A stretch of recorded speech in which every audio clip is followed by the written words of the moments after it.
picture you're about to see deals with the problem of self-destruction. Its purpose was to enable people to better understand the nature of this strange, tragic act. We should not be able to diminish this great human affliction until more people do understand it and appreciate its seriousness.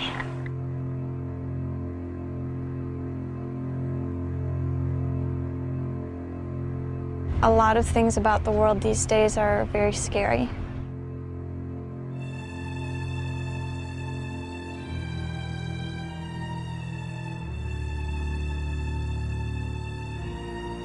My generation may be one of the first generations where a lot of us die not of old age, because a lot of us may not make it there.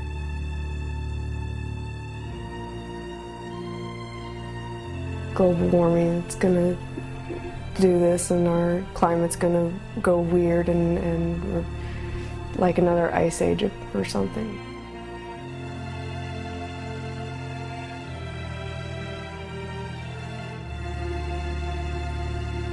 I think the scariest things aren't for me. The scariest things are thinking that I might leave a world to my children that would be really difficult and painful for them. I think we're all fucked. All of us, I think most of us in this room are going to die before we reach. I don't believe that we would wipe ourselves out entirely.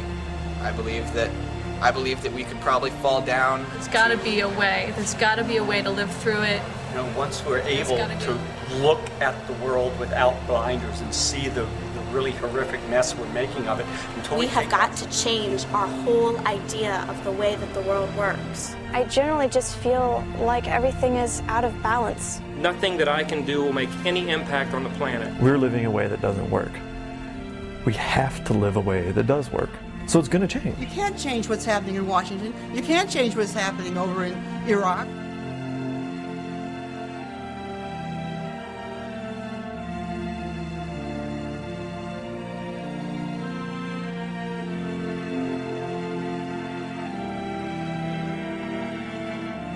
We've met the enemy and he is us.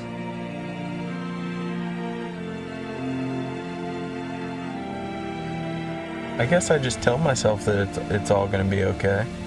You kind of have to keep going.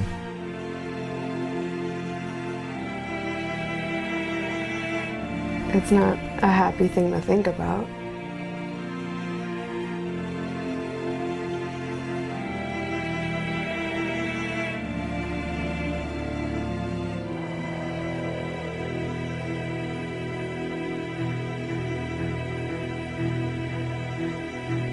There was a time in my life when I was having this recurring daydream. I'd be sitting in my car, radio blaring, slowly making my way forward through a fast food drive-thru. I'd get to the window and they'd hand me my drink and my burger and fries. And as I waited for my change, off in the distance, a bright flash and a rising cloud. And as the full force of the nuclear blast washed over me, as the icy cold of my overturned Coke seeped into my jeans, I'd think to myself, what a way to go.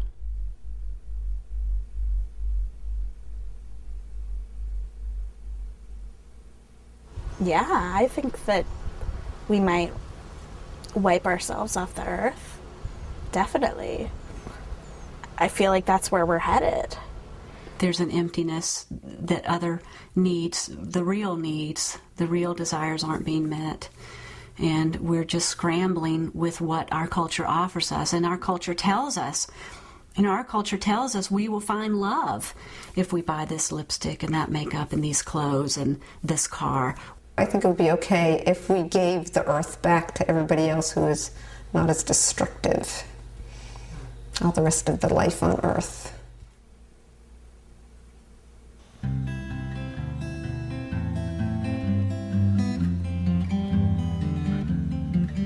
I was born in the American Midwest, central Michigan, the water winter wonderland. I was raised in the arms of an extended rural family, mostly farming folk, solid, hardworking, quiet, giving. I was born into warmth and plenty to eat, a sense of place and a surety of security. And I was born into stories, stories about the value of work and the right way to live, stories about God and country, about community, loyalty, steadfastness and resolve, stories about the role and place of humans on this planet, stories about our relationship to something we called nature. I was born into stories. Nobody told me these stories. They didn't have to. The stories were the air I breathed, the water in which I swam, the ground upon which I walked. They were all around me. We didn't even know they were stories. We just thought they were the way things are. My world was a playground. There were fish to catch, boats to row, parades to watch, trails to hike, lakes to swim, snowmobiles to ride, games to play, presents to open, and family to share it all with. The days would end with sunsets and fireworks, and sometimes I would dance until I collapsed with joy. It was a magical land, cherry popsicles and warm milk, birthday cakes and store-bought costumes and brand-new chairs under the tree. A land of giant geese, well-dressed poodles, talented birds, and even more talented people. The earth was our merry-go-round, our monkey bars, our swing set. As long as we didn't look down, everything would be just fine. I was born halfway up the population explosion. I was born on the slope of rising CO2 levels. I was born in the foothills of a mass extinction. I was born on the rocky rise of oil production.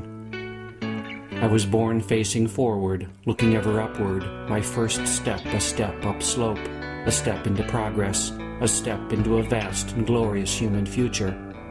We were moving on up. There was no looking back. There was a mountain to conquer, and conquer it we would. All we had to do was climb a bit further. But the mountain we were climbing was not what we thought it was. Rather than rising from natural forces, the slopes up which we were headed were the results of imbalance and short-sightedness. In our efforts to progress, to succeed, to improve, to strive, to overcome, to manage, to shape, to solve, and to grow, we wielded huge new forces across the globe. We walked as giants upon the earth, unaware of the footprints we left behind. I have walked that path, unaware of my own big feet, enacting the stories of our culture, not stopping long enough to feel the instability of the slope underfoot. But in the late 80s, news of the ozone hole and global warming first hit me, and the ground began to shake.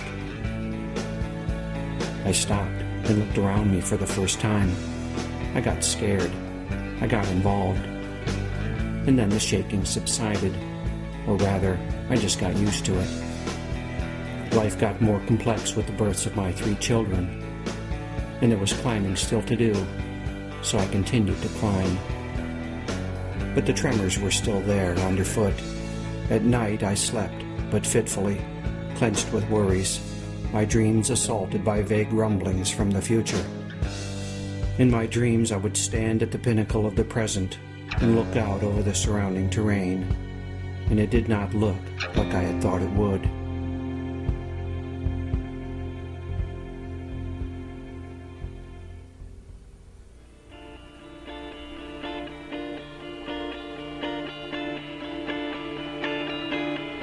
A faint howling in the distance pierces the night. The monsters we have created, lumbering to rampant life, are heading, even now, toward our village. Nuclear weapons biding their time, itching with purposes unfulfilled, as hopeful fingers tremble near buttons. Bunker busters and tactical nukes, suitcase bombs and terrorist acts, power plant accidents and leaking wastes. Plutonium launched into space in rockets known to explode. And depleted uranium poisoning the battlefield, depopulating the land.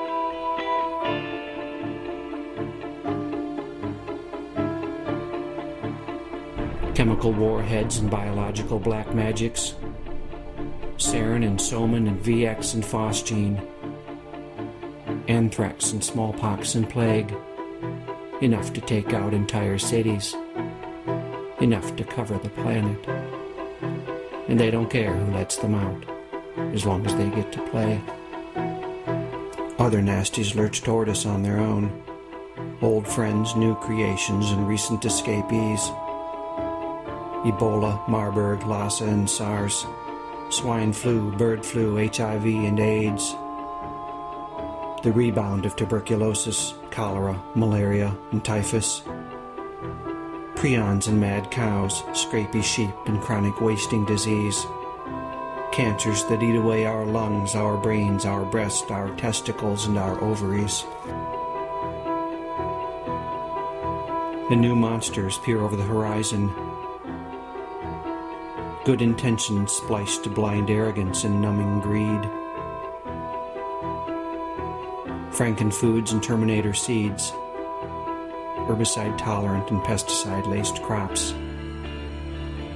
Patented life, barely tested, quietly ticking, let loose upon the land.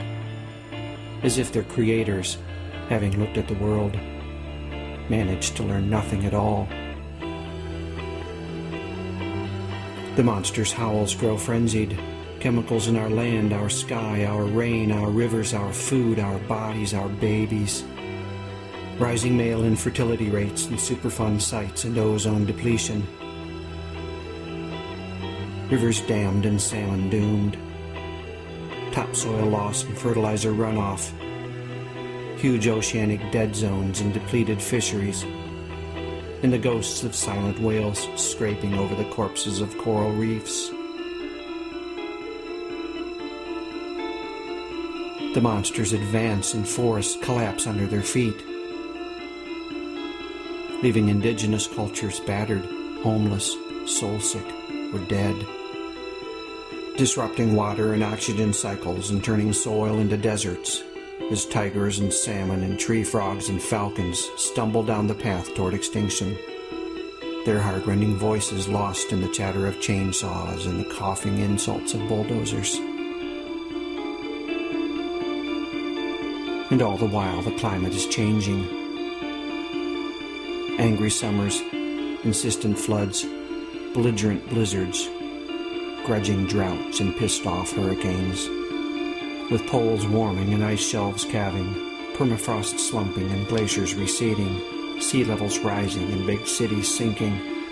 As ocean currents halt and superstorms gust, deserts expand and rabbits run and locusts hoard and army ants march and mosquitoes hunt and rodents overrun. The balance undone. Leaving crops destroyed and diseases vectored and famine and rioting and looting and war. The ocean turns acid and corals and shellfish and planktons dissolve. The disruption of food chains, the collapsing of ecosystems. Tonight on the Weather Channel.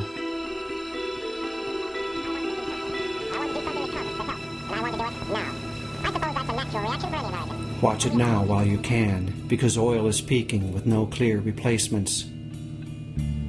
Production will falter as demand keeps increasing, and the price, which is rising now, will just keep on rising. Imagine the impact of the global economy to the truckers and farmers, to your neighbors, yourself. Watch the bidding war rage from trade floors to battlefields. Watch the Pentagon plan and the Patriots Act. Go look out the window. You feel a draft? World populations fueled by the input of oil. We could reach 7 billion by 2013. That's billions of bodies more than the planet can sustain without oil. We're consuming the planet and poisoning the soil and the air and the water that we all need to live. We're driving a high-speed train to the end of life, and we're taking the rest of the planet, trillions upon trillions of living souls, along with us. And all of this, all of this, all of this, all of this is wrapped tightly inside a culture of denials and lies and absurdities so complex and so powerful that we can barely see through the smog. The monsters are screeching at the village's edge, so huge and so horrible that we cannot bear to look at them. And we, bound in a cultural straitjacket of our own making, slumber on as they draw near. Working jobs we hate, consuming products that do not fulfill, distracting ourselves as best we can with television, drugs, food, sex, and entertainments, hoping our leaders will find some answers, awakening, finally, in the still hours of early morning, to the shapeless realization that they will not.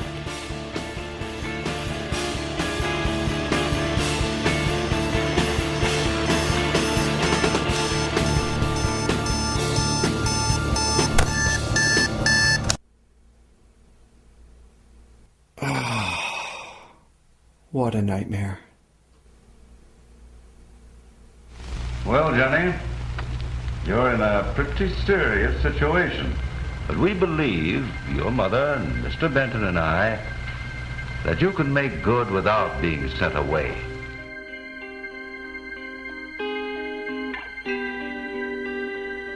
There's always been a part of me that has suspected that I would see the end of the world as we know it in my lifetime.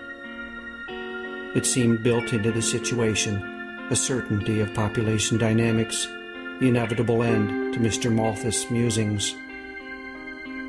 At some point we would near the sun, our wings would fail, and we would plummet back to the earth. Fuck!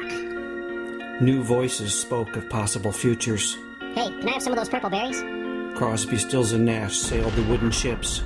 Shit, not again. Ridley Walker wrote his connections. And Charlton Heston ate Soylent Green with the Omega Man on the Planet of the Apes. You maniacs! The world looked insane to me, but nobody else seemed to notice, so I buried my thoughts and muddled on. Deep inside, this was tearing me to pieces. I remember looking in at night on my sleeping children and feeling a deep and gnawing terror for their futures. But I locked my fears tightly in my heart, hit the snooze button, and slept a while longer. And then I came across Daniel Quinn and Derek Jensen, two writers who helped me, with books such as Ishmael and the Culture of Make-Believe, to recognize the stories of our culture, the beliefs and assumptions and fables that have shaped our lives, the fairy tales we have told ourselves, the madness we have made manifest in the world.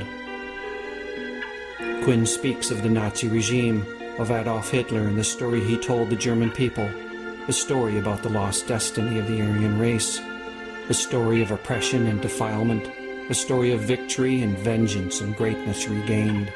And Quinn explained how the entire nation, oppressors and oppressed alike, Jews and good Germans and gypsies and gays, were all held captive by that story. We who live today inside the dominant global culture are similarly captives of stories. Stories that surround us like the air we breathe. Stories that we enact at our own peril. Stories that threaten the community of life itself. Have you heard the one about humans being separate from nature? Different, special, the pinnacle of creation? Or about humans being innately flawed, violent, selfish, and greedy?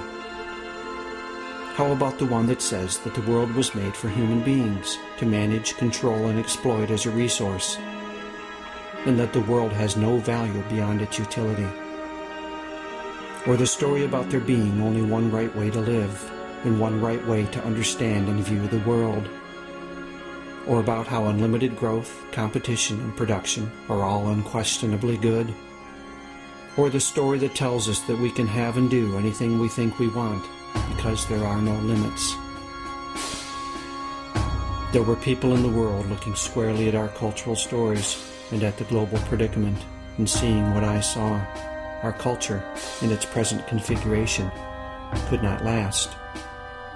I was not alone. But the transformation, or the collapse, still seemed far away. It would come one day, but not now. There was time. There was hope. Somewhere, there were people taking care of it all. And that's how it was for me, year after year. I lived the middle-class American life. I lived the stories I had learned as a child and tried as best I could to ignore the rumblings of fear that haunted my depths.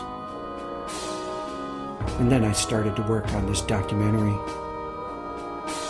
3 years later, having chewed our way through a mountain of books, articles, websites, magazines, newspapers, and documentaries, having attended lectures and meetings and salons and rallies, and having interviewed friends and neighbors, scientists and researchers and writers and activists and thinkers and feelers and more, and having talked and written and laughed and cried and worried and despaired and regained our power to plunge ahead again, one thing seems clear. The global environmental, political, and economic predicament we live in today is critical. The possible scenarios range into the highly disturbing, and the time frame seems, well, imminent.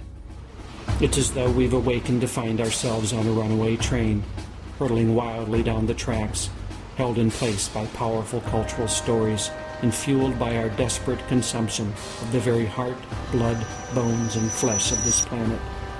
If we don't find some way to stop this train soon, we're going to reach the end of the line.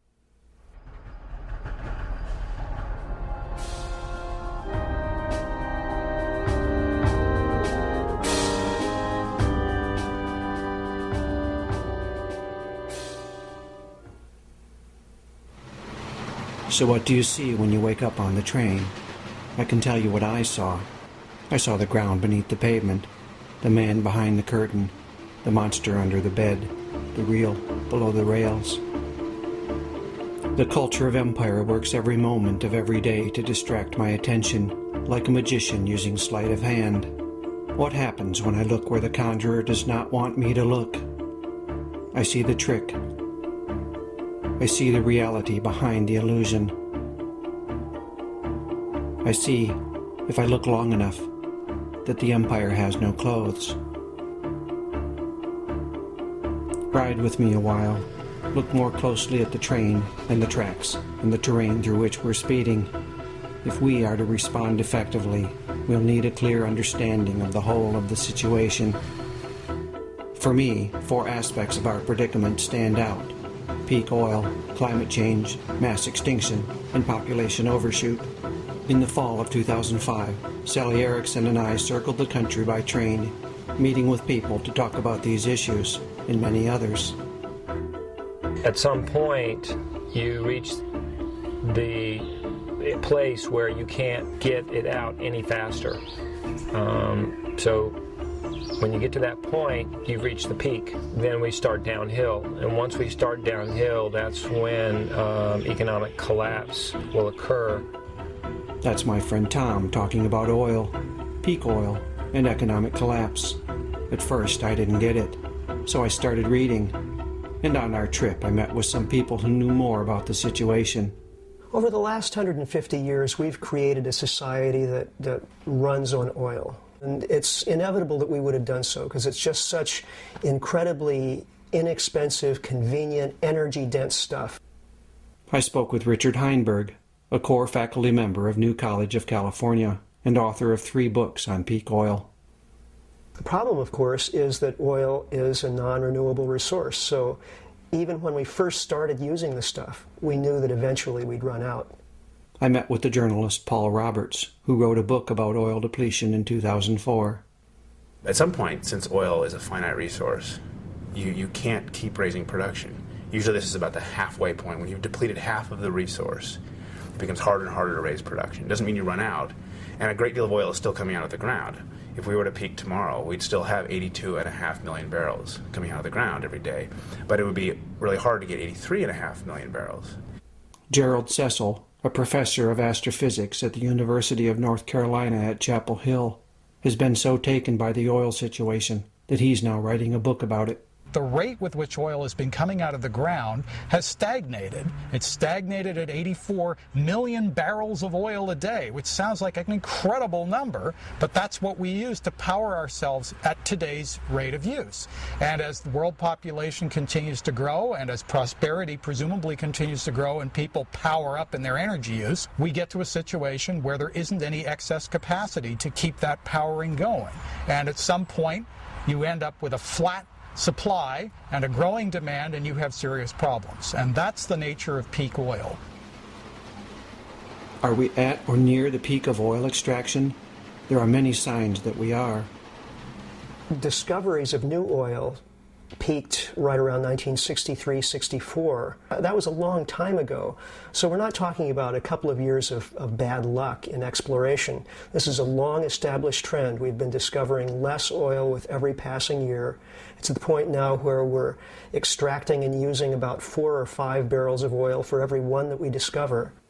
Now, the oil industry responded in a number of ways, but one of the things it did was begin developing some amazing new technologies to help it find more oil faster.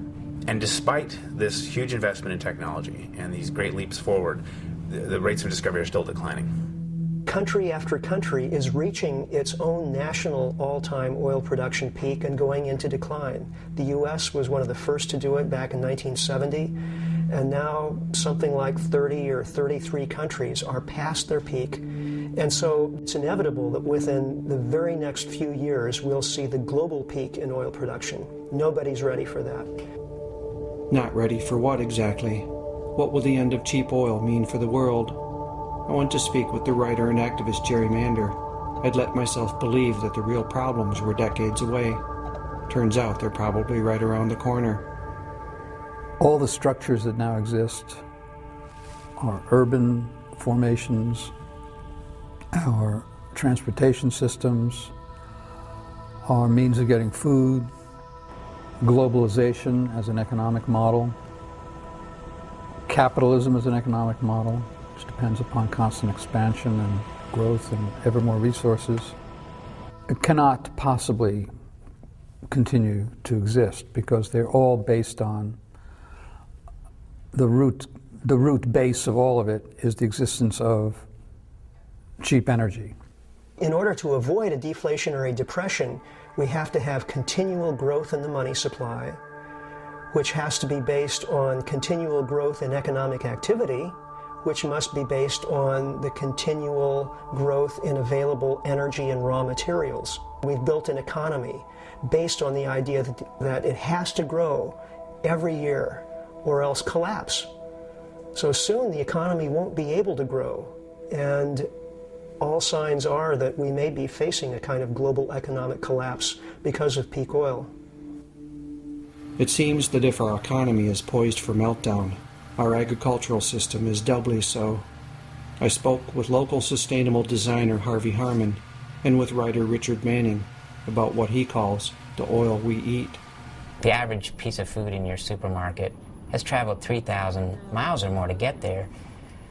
So not only is it based on petroleum to grow it, but then it's transported and refrigerated. And it's a system that's very dependent on cheap energy, and it's very energy intensive.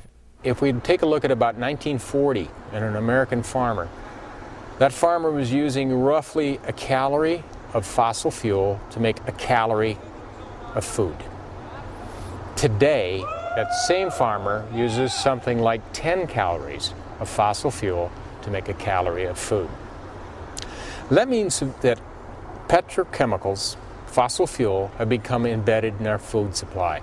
If we run out of fossil fuel, that strategy will collapse in a heartbeat. Sadly, with so much at stake, oil grows increasingly worth fighting for. My friend Ray said it best.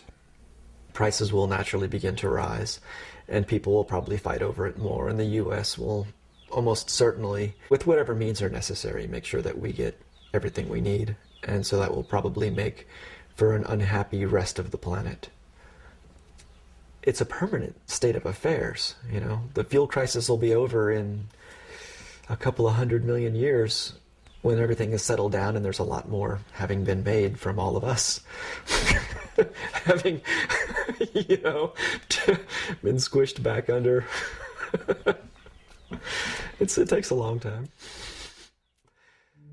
Peak oil got my attention.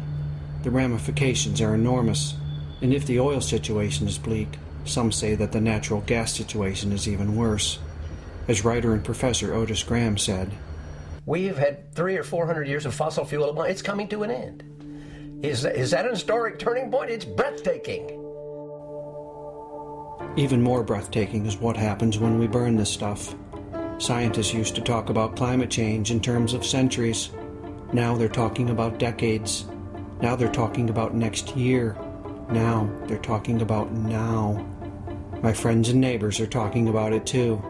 We've increased the levels of carbon dioxide in the atmosphere, which traps heat in the Earth's atmosphere, which raises the temperature. The glaciers are melting, the sea ice is melting. You know, the polar ice caps are basically melting. And I hate it. I hate feeling like we've done this to nature, and not to mention all of the animals, all of the wildlife that are going to die. It'll begin to happen. It's already beginning to happen. It's happening everywhere. You know, it's happening. It's terrifying. It's a drag. That's putting it mildly. The only good thing I can think to say about climate change is that when I understood the climate situation, I spent less time worrying about oil. Some people have said, and I think they're right about this, we're going to run out of air to burn before we run out of fossil fuels to burn. In other words, the fossil fuels are creating the global warming problem, the CO2, and the pollution problems. And if we keep using those, it's not really a matter of when we run out of fossil fuels, it's when we befoul the atmosphere so much and create so much global warming, it's irrelevant how much gas we've got left. There, see what I mean? You feel better already, don't you? So whom else could I speak with about the climate? Turns out I didn't have to go very far. William Schlesinger, Dean of the Nicholas School of the Environment and Earth Sciences at Duke University, had this to say. We have raised globally in our atmosphere the concentration of carbon dioxide from about 280 parts per million in the late 1800s to close to 380 parts per million today. That's roughly a 30% increase. And the projection is that we'll be 550, 560 in the year 2050. Schlesinger's colleague at Duke, Professor of Conservation Ecology Stuart Pym, added this. There is now a strong scientific consensus that that has caused warming over the last several decades, maybe centuries. And there's a strong expectation that it will continue to do so. So, greenhouse gases on the rise, temperature on the rise, more floods, more droughts, rising sea level. It's been in the news for some time now. How does this impact the community of life? Birds are arriving earlier in the springtime. Plants are flowering earlier. Species ranges are moving northward. We are seeing an extraordinarily strong signal, biological signal, of what global warming is doing for us. Crops and trees will grow in places they don't grow today. We have a lot of suspicion that they may not grow as well.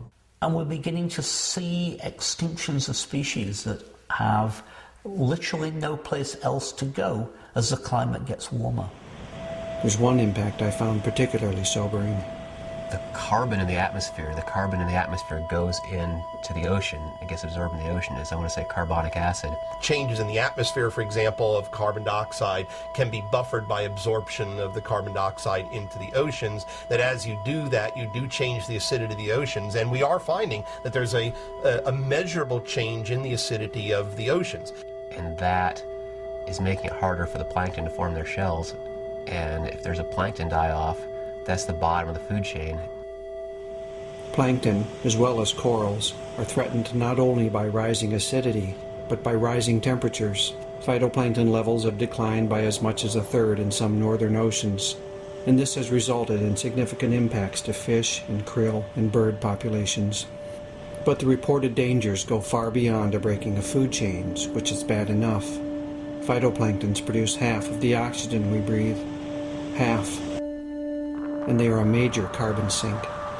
When plankton dies, more carbon remains in the air, which means more warming. On top of this, new evidence shows that climate can shift very rapidly. Slow changes can build to a tipping point, and the system can then shift abruptly to a new state. This is happening in the oceans, where a global current known as the Grand Conveyor Belt is now being impacted with possibly disastrous results. As Douglas Crawford Brown, director of the Carolina Environmental Program at the University of North Carolina at Chapel Hill, told me, the amount of carbon dioxide that we're putting out into the atmosphere is rising to a point now where most scientists would agree that we may be at a sort of tipping point. We may be at a point where we're going to start to get so much carbon dioxide into the atmosphere that feedback mechanisms that control the temperature of the Earth will start to be stretched a little bit too far. The classic one is you get too much melting of ice, it flows into the ocean, and you shut off the conveyor belt. And if that happens, this will cause dramatic changes in the climate in England. I mean, England would literally become Norway or Sweden, if you look at them on the globe, if the conveyor belt were to be slowed down. And we're starting to see changes of those magnitudes. This is why I tend to use the term climate change rather than global warming. A warming planet can have heating and drought in some areas and freezing in others, such as Europe and North America would experience if the Gulf Stream shut down. The impact of that would be huge. Those portions, much of which supply the agricultural bounty for Europe and the U.S., would have dramatic changes in climate, particularly affecting agriculture. There are a number of self-reinforcing feedback loops now in operation. Here are two such processes. The polar ice melting, which is opening huge areas of sea in the polar regions. Without that ice, which normally reflects sunlight, that polar sea is now going to be absorbing a lot more sunlight and therefore heat.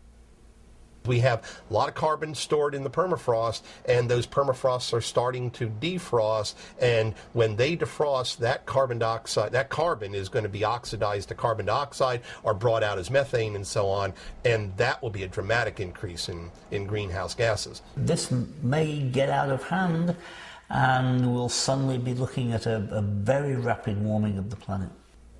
This may get out of hand. Given that there seems to be a consensus that we need to reduce carbon emissions by 70% or more, and given that we live in a world where economies must grow or die, and given that our carbon emissions grow along with our economies, and given that many countries are working feverishly to emulate the American way of life, it's difficult to see a way to stop it from getting out of hand.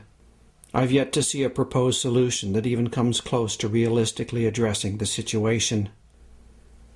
Talk about a snowball's chance in hell. I mean, it's like I used to take this martial arts class, and a lot of these guys, it was a kind of a kung fu thing. A lot of the guys in class would be saying, well, what if I meet a guy that's really good in taekwondo? Or what if I meet a really good boxer? And the teacher would say, well, you're going to get your butt kicked. So what if we run into a tipping point where we have this kind of accelerated scenario of climate change? We're going to get our butts kicked. It's very possible that global climate change is out of our control at this point, no matter what we do, whether we implement Kyoto or Kyoto on steroids or whatever it is. I don't know how it'll be manageable. If they can't manage the fallout from the New Orleans catastrophe, what's going to happen when they try to manage a society-wide catastrophic situation? We can take a lot of punches. Nature takes punches pretty readily. Global warming is a really severe punch. And all that we depend on for natural systems and agricultural systems is about to be wiped out pretty drastically. About to be? What is he saying? Do we dare speak of such disasters as inevitable? If we speak of inevitability, will that overwhelm people? Will they slide into apathy and diversion? Isn't that where people already are? I don't feel like I can afford to look at anything less than the truth. And then I must ask, what are we made of? Who will we be in the face of such truths?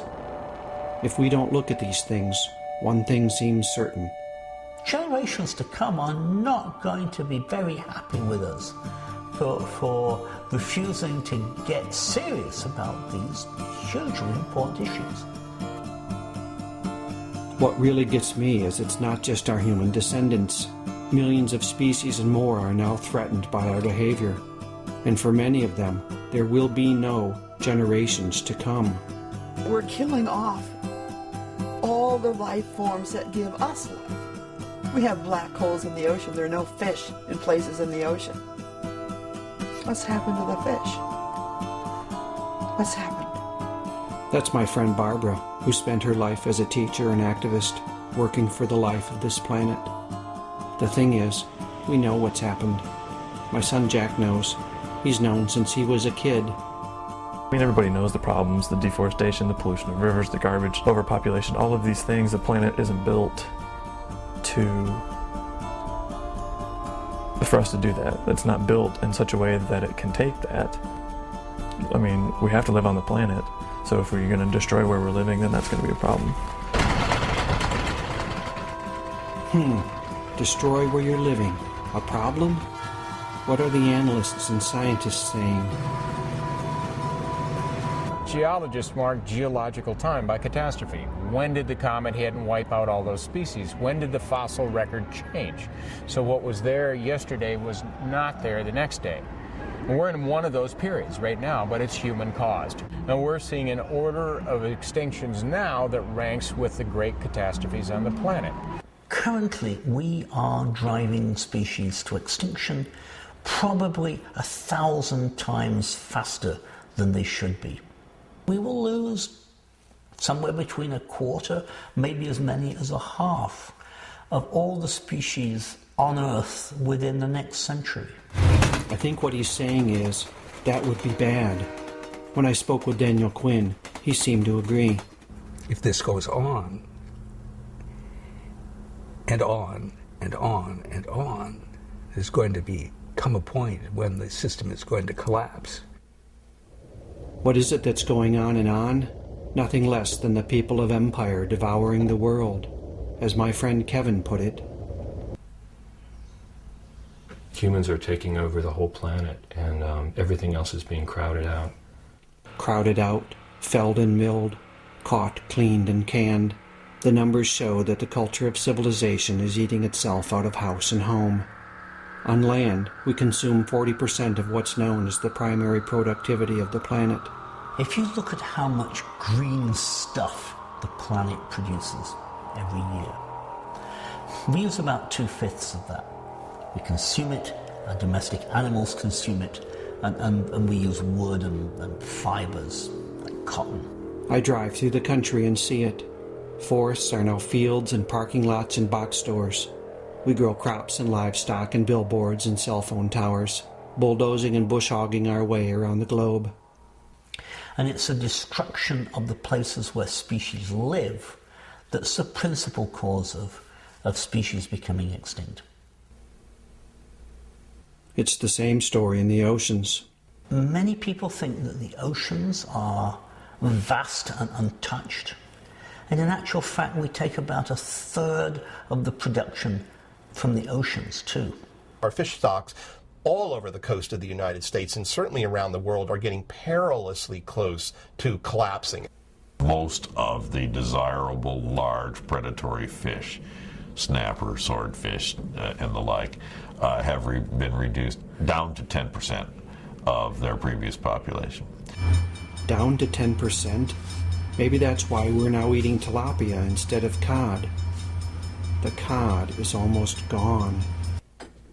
And with your tilapia, may I suggest a big tall glass of drinkable water? When it comes to fresh water, we probably take about half of the available fresh water.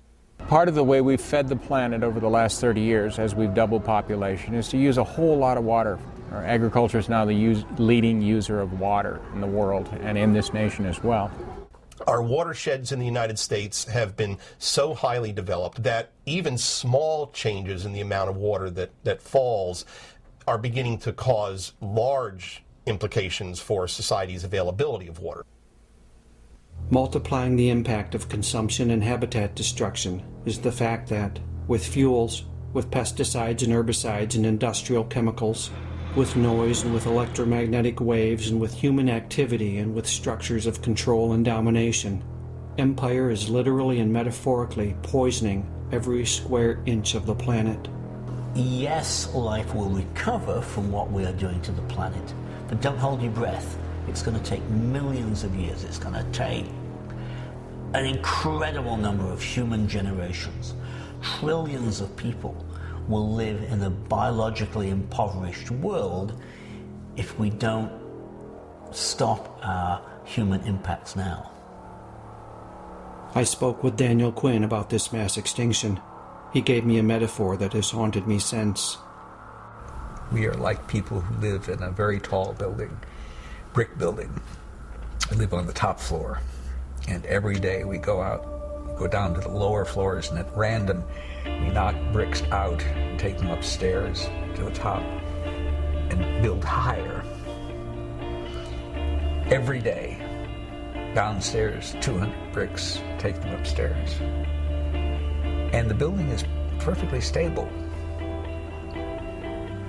But it's not going to be stable forever because we are attacking the structural integrity of the building. 200 species a day, day after day after day, year after year. And as our population increases, it's going to turn into 400 species a day, 1,000 species a day. And there's going to come a day when the system is going to collapse. 200 species a day. This is calamitous. We may already be well over 200 bricks each day, and it looks to me like the building is not far from collapse. Everything in me wants to run out of the building before it comes crashing down around my ears. But where would I run? Empire now covers the planet. The building is everywhere, and almost all of us are inside of it. All of us. All 6.5 billion of us. One of the hardest things to talk about is the human population explosion.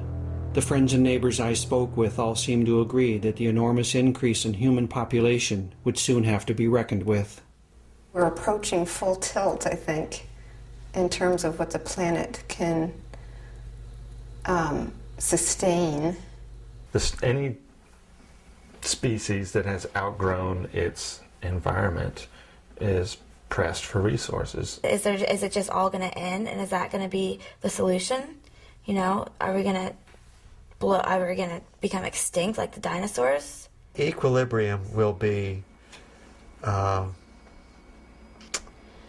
re-achieved.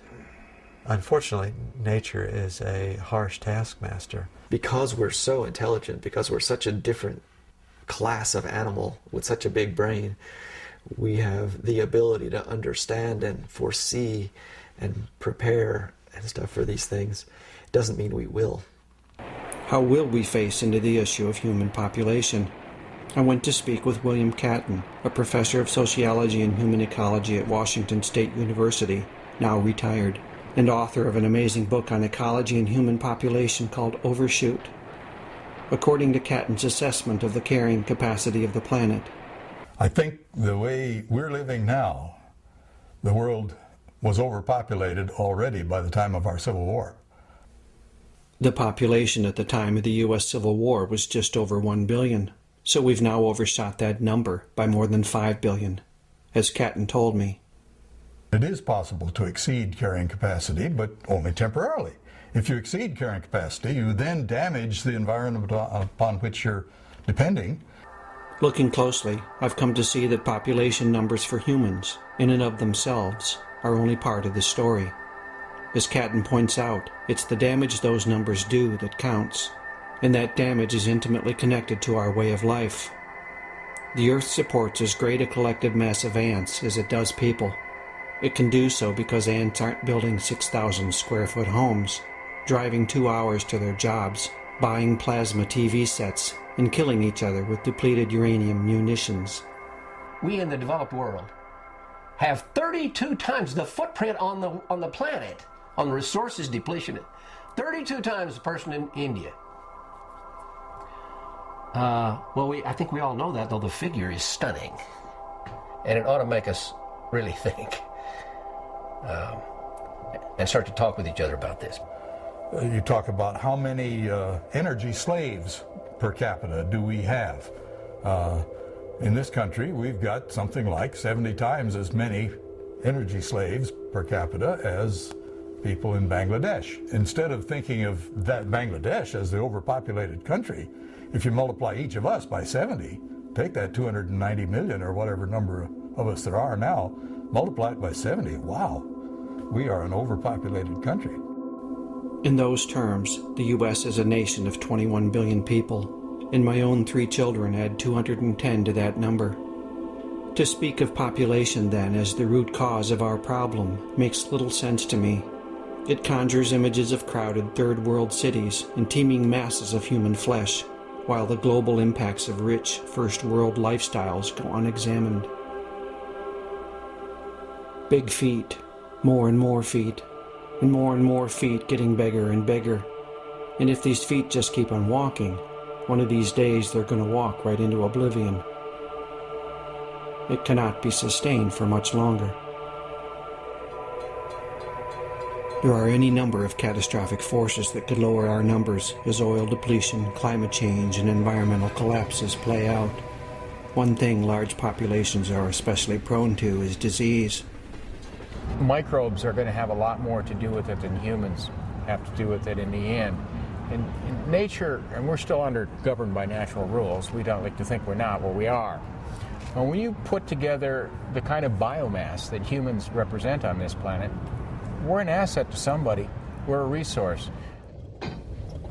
But it may be possible to meet the situation with consciousness and intention.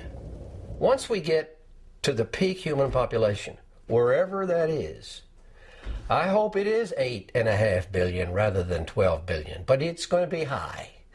Whenever we get there, what? Do we have a vision of what we should do? I mean, we got to the peak, and there's trouble all around us. What should we do? Somehow we've got to devise a way for obtaining a soft landing as we reduce the population from 6+ billion down toward 1 billion. If we decide we want to reduce it, we can see to it that the reduction occurs in a more humane way than it will occur if we just try to keep on business as usual. Humanity's never been in this. This is new. This is new. And this is big. And this is not being talked about. And because it is not being talked about, we have no clear idea how we might devise that softer landing. Talking about it, then, clearly and honestly, is the first step. Without that, catastrophe is inevitable. But either way, our global population is going to be reduced. This is what I had to face. The population of my species is going to be reduced. I had to face it just like the grizzly bears have had to face it, and the wild salmon have had to face it, just like the right whales and the piping plovers and the mountain gorillas have had to face it, just like the great auks and the golden toads and the black-finned ciscos had to face it before they went extinct. And I had to face something else. I have a choice about how I meet it. My friend Lyle gave it some perspective. The fact is that there have been die-offs of civilization. There have been collapses of great, mighty civilizations. Sophisticated, powerful, unbelievable civilizations have collapsed. And it's a choice. It's a choice that we can decide to succeed or fail. And I'm going to go ahead and decide to succeed, thank you. And I'd really like it if you'd come with me. What choices do we now have? What would that success Lyle speaks of look like? What is inevitable at this point? And what remains to be created if only we awaken to our power? Most importantly, why have we not already awakened? And you know something? The more you talk about your problems, the easier they are to solve. It's bottling things up inside that's bad. We can't survive apart from the earth. And so we're killing it. I think part of looking at things exactly the way they are is feeling how isolated and alienated we have become from ourselves, from the people around us, and from the natural world. And when you look at that and experience that, the natural response is deep grief.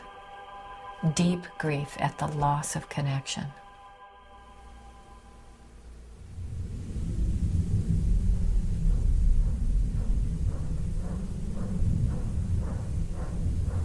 There are other issues we could have looked at. How do we face into all of this information? It looks as though our very survival as a species is now in question. As I gaze unflinchingly at the world situation, the information goes right into my body. I feel shaken to the core. I feel like running away. I feel, at times, like I've been hit head on. I know I'm not alone. I wish I had some magic potion. I wish I had some easy fix. I wish I could just tell you that everything is going to be okay. But of course I can't tell you that. And probably, deep down, you already know that. What chance do I really have, Doctor? Mr. Marshall, I have no desire to mislead you.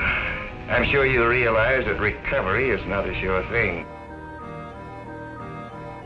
36 years after the first Earth Day, 44 years after Silent Spring, the planet is closer now to ecological meltdown than it has ever been.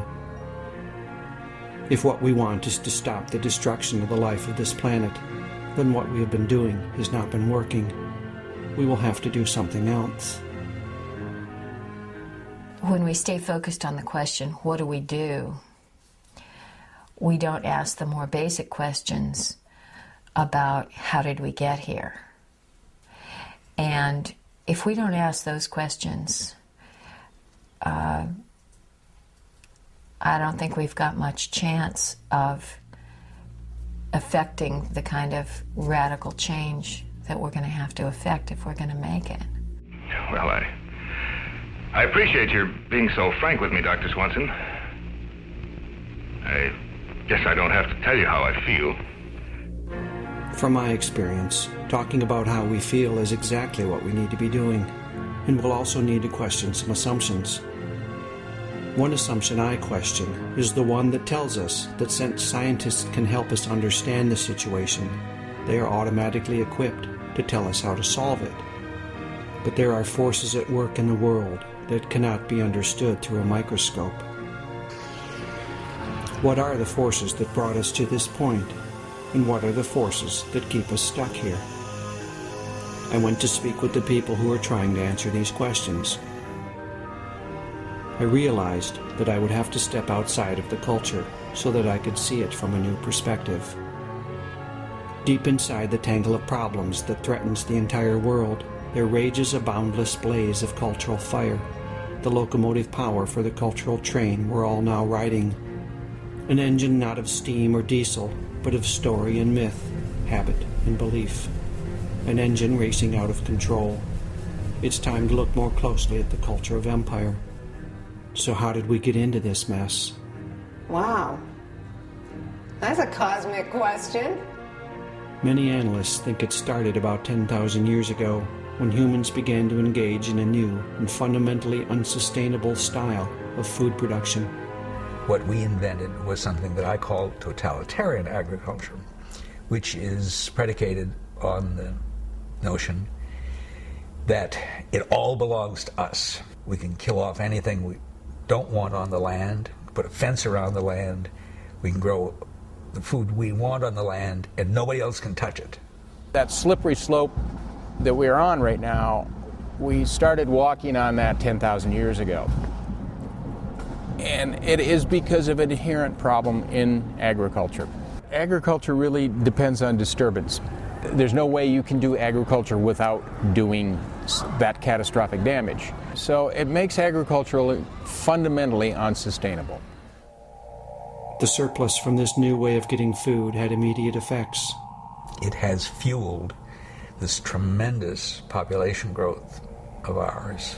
Our growing population is always catching up with our food production. we have a food race on our hands. We grow more food and the population increases. So we grow more food. It's a race that can't be won. On top of that, totalitarian agriculture also consigned its practitioners to a life of hard work and poor health. As a species, we had food before us for all of our history, which is 200, 300,000 years. When you look at 10,000 years, it's relatively minor in that space. But we were hunter-gatherers. And so nature grew our food in its way as opposed to our way, which was agriculture. We didn't grow food, food grew. Yeah, it's hard for people to accept the fact that the more you base your society on agriculture, the harder you work. If we look at archaeological sites around the world, and people have done this, and all the locations, this is not a cultural issue, in all the locations where agriculture began in Asia, the Mideast, South America, and Central America, we will find people who are stunted, short, their teeth are invariably gone because of the carbohydrates they're eating, turn into sugars and rot their teeth out. They're misshapen, they're asymmetrical, they show every evidence of suffering all sorts of disease. This new type of agriculture both required and allowed more settlement, and with that came the beginnings of wealth and inequity. If you go to pre-agricultural towns, you'll see a series of houses all about the same size. And almost instantly when agriculture occurred, you can go to any town in any agricultural site in the world, not just in Western culture, and see a few very large houses with granaries connected to them and a whole series of smaller houses. That kind of social inequity began almost immediately with agriculture. As Quinn and Manning point out, early agricultural peoples were not better off than their hunter-gatherer predecessors. This was news to me. The psychologist and cultural analyst Chellis Glendinning points to other consequences of settlement and agriculture. Before, when women were moving around and very athletic and carrying their babies and having a diet that wasn't so high in carbohydrates and nursing their babies for long periods of time, then women didn't ovulate very often. But when women became sedentary, women began to have regular cycles. And so more babies were born. And so guess what? Then you have to make more farm.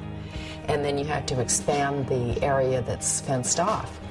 And then, oh, maybe you're going to meet up with someone else who's coming that way, you know, another group. And so then you have to have a war. We're taught to regard agriculture and settlement as the normal and natural way for humans to live. So it was a bit of a shock to learn how these basic cultural changes were the fundamental cause of so many of the problems that have dogged us through the centuries. Derek Jensen speaks to the end result of all of this cultural change. I think one of the best lines I ever wrote was that forests precede us and deserts dog our heels. When I think of, or when you think of the plains and hillsides of Iraq as the first thing that you normally think of, cedar forests so thick the sunlight never touches the ground. I think for most of us that's not the case, but the first written myth of this culture is Gilgamesh cutting down those forests to make cities. Cities. Settlements begat villages, which begat towns, which begat cities. Totalitarian and catastrophic agriculture, the accumulation of wealth and power, and increases in population all came together to give rise to a new form of human culture, the culture of cities, the culture of civilization, the culture of empire.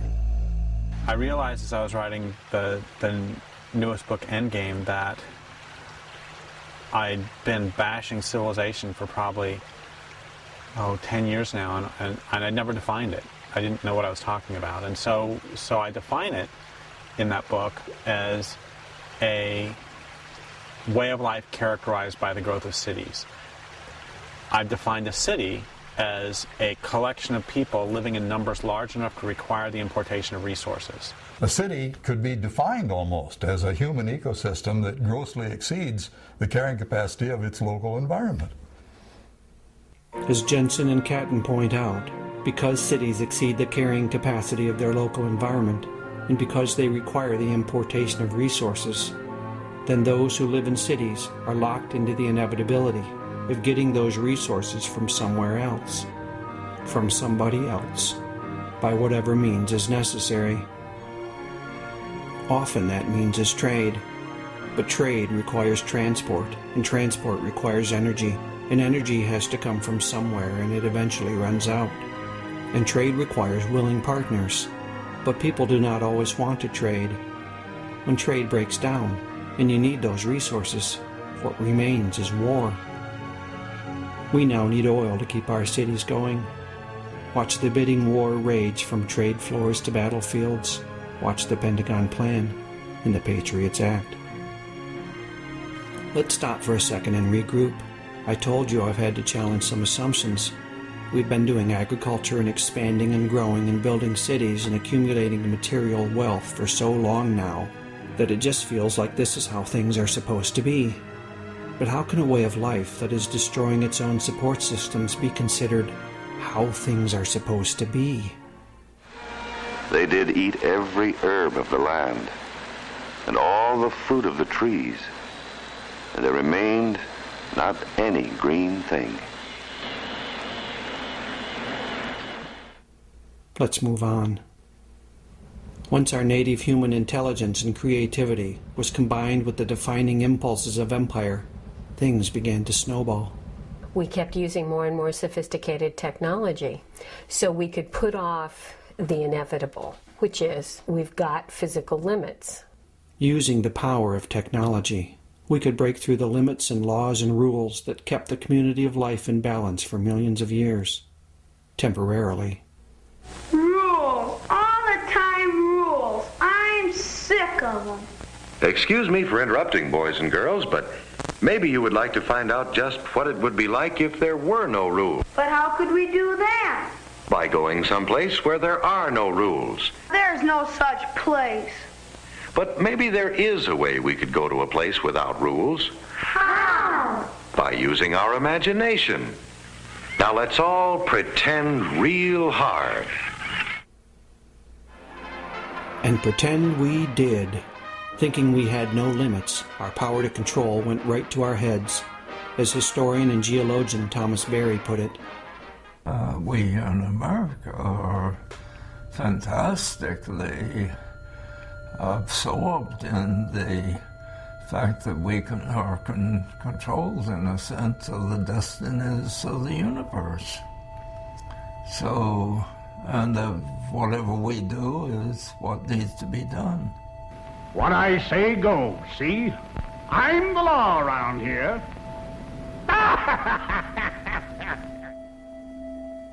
But the belief in the power to control has proceeded on some faulty assumptions about the limits of science. Science has given us a way of understanding the Earth in such a way as to enable us to use the planet. That's the challenge, the use of the planet.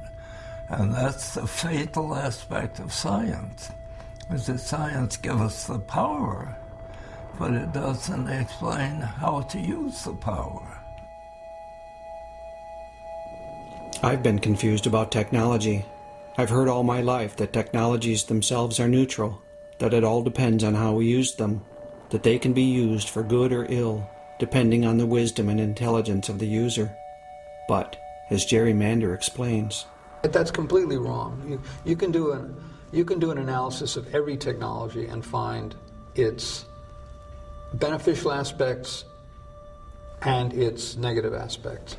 The idea that it's just about the way we use it is absurd, because these are built-in factors. As an example, the difference between nuclear and solar is more than in how we use them. Each technology has built-in characteristics that determine how they end up being used, and who uses them, and for what. Military scientists are not now working on a solar-powered warhead, and neither am I looking to put a nuclear water heater on my roof. Because of this misunderstanding, it's easy to get trapped in the myth of the techno-fix. Ever since that division of humans and human space away from the rest of the world, there's been one problem arising from that situation after another. You know, oh dear, we have to pipe in more water for the more farms, you know. Oh dear, now we have to travel great distances. Oh dear, now we need more resources, we need more land. whatever.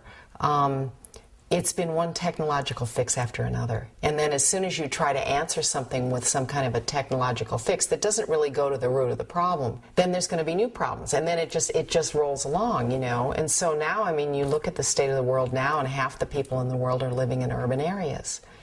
You know, so how do you answer that? You know, and the population explosion has gone to such an extreme. How do you answer that, but with another technological fix? Half the people in the world live in cities, and cities, by definition, exceed the carrying capacity of their local environments. I don't think most people know this. But you'll agree that to make up your mind fairly, you have to know all the facts. See, I don't think you know all the facts. If we knew all the facts, we'd have discarded the myth of the technofix a long time ago. To my eye, our crisis, at its deepest levels, is a crisis not of technology, but of meaning and purpose. We keep acting like all we need do is throw more technology at it, while we fail to understand, or even see, the clearly cultural issues that doom to fantastic failure these ever more desperate attempts to keep the present system going. We've been pretending for so long, we've forgotten what we once knew. You can't survive in the long run if you don't follow the laws of life. As we settled into agriculture and civilization settled into us. We fenced ourselves off from the world. And everything inside the fence became what we needed to survive, and everything outside the fence became threatening, wild, you know, uncontrollable. We'll keep it out. And our technologies cut us off from our own experience. We can build a culture that sits between us and the world, and that mediates our behavior toward the world, and what mediates what we do and what we perceive. If you have a spear, it becomes a lot easier. You don't have to kill somebody right in front of you. You can kill somebody 30 feet away, and that distance makes it easier to kill. And if you've been sent into war with a B-2 bomber strapped to your back and an array of high-tech sensors at your fingertips, you can kill Iraqis with no more thought or feeling than you might have wasting the Covenant on your Xbox at home. This disconnection from the world, from other people and other creatures, altered our relationships and left us confused and wounded. Our relationship with the universe becomes a use relationship. Now that's disastrous. Just like to say to another being, human, you used me, is about as terrible a thing as a person can say. Now the planet Earth is telling us, you used me.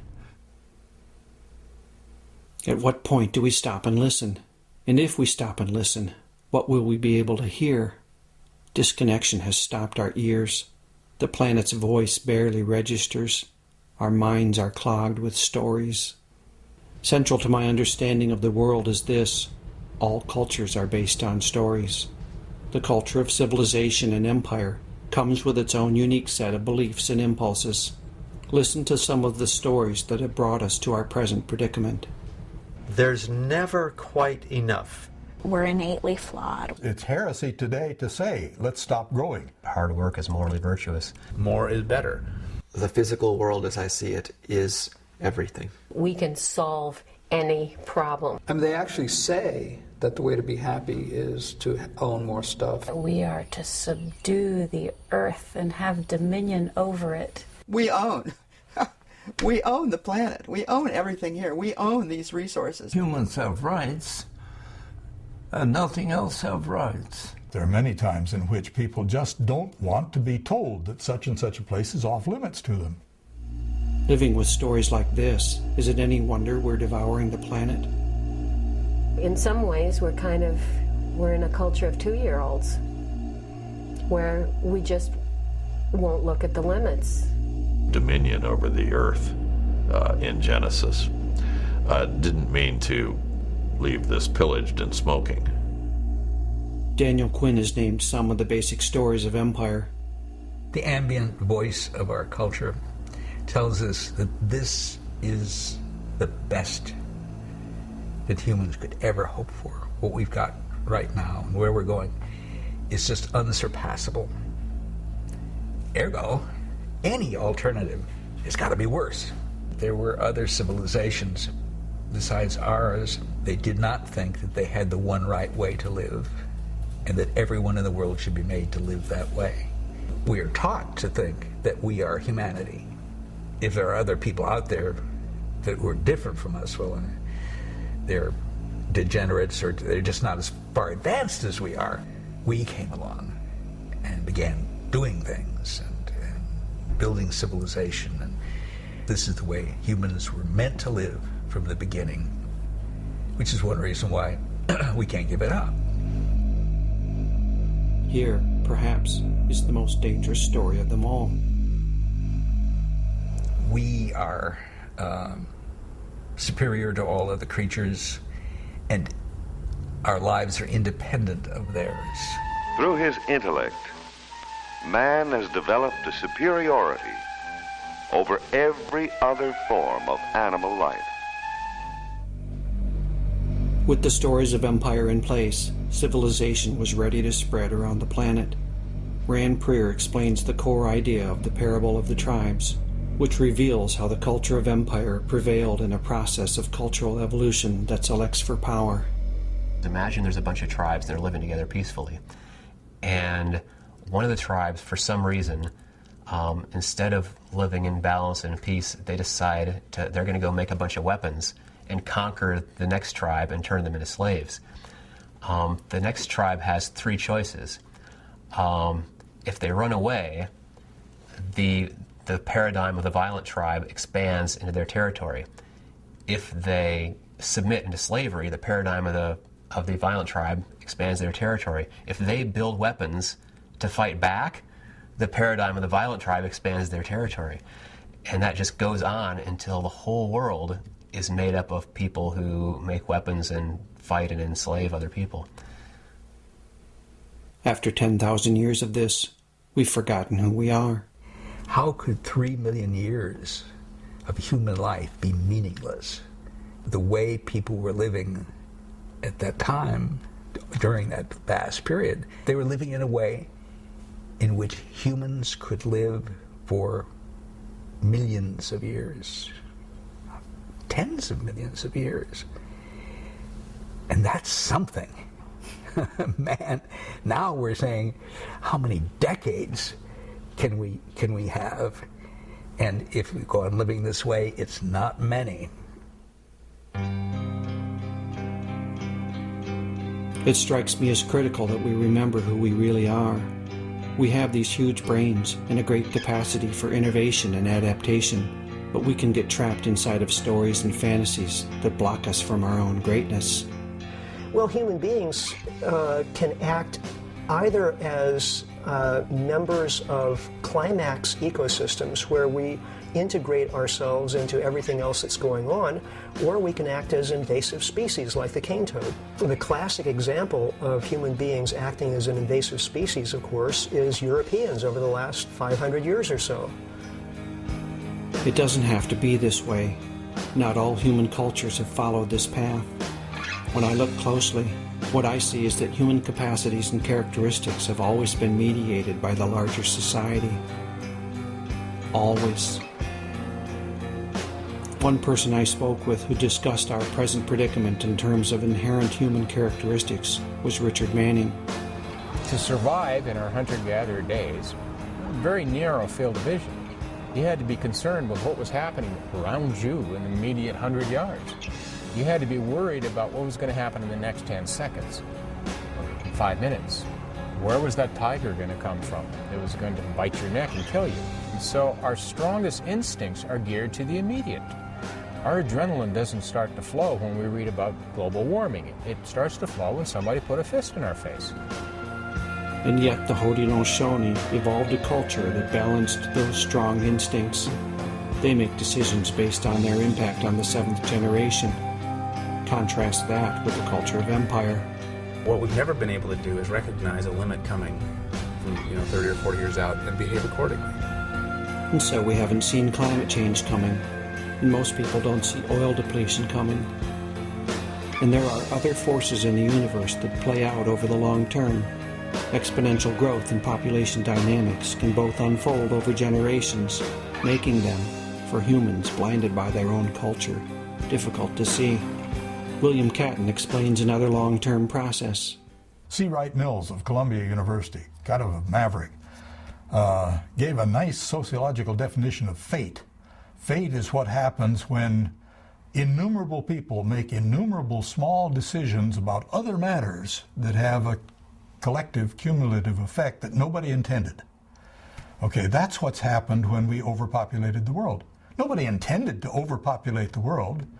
Nobody intended to pollute the oceans. Nobody intended to start the greenhouse effect. So this is part of what I've come to about how we got here, a snarl of assumptions and behaviors and beliefs and stories that form the backbone of the culture of empire, a fusion of forces that severed us from the laws of life. This culture tells us that we can live apart from those laws, without limits, without rules, but doing so has left us and the planet battered and beaten. It isn't working out the way we've been taught to think it will. Well, boys and girls, how do you like living without rules? I hate it. This is no fun. It stinks. Over and over I've had to ask, why do we keep destroying the planet, even now, when the evidence that we are doing so is overwhelming? The first thing to note is that all of these historical forces are still in play, and some new forces have arisen in our time. It's sobering to consider that we're trapped in an economy that must grow or die. The economy will, can, and must continue to grow. Now, of course, this is an absurdity because we live on a finite spherical planet. So there's only so much stuff to chew up and spit out. We're assaulted by corporately controlled media that keep us delusional. People tend to think that they have a choice about what information they take from television. And we are sitting and receiving a form of information in which is very, very powerful, comes in the form of images, and once the images go in, they don't go out. It's almost science fiction in its implications. It's Big Brother. And yet we think it's perfectly normal. As people's real lives become more and more degraded and unsatisfying and petty and vulgar and irritating and sterile, then the appeals of those glorified images become all the more powerful. There's a great line by Zygmunt Bauman that he says that rational people will go quietly, meekly into a gas chamber if only you allow them to believe it's a bathroom. And I've lost all hope that my government is capable of looking clearly at the situation.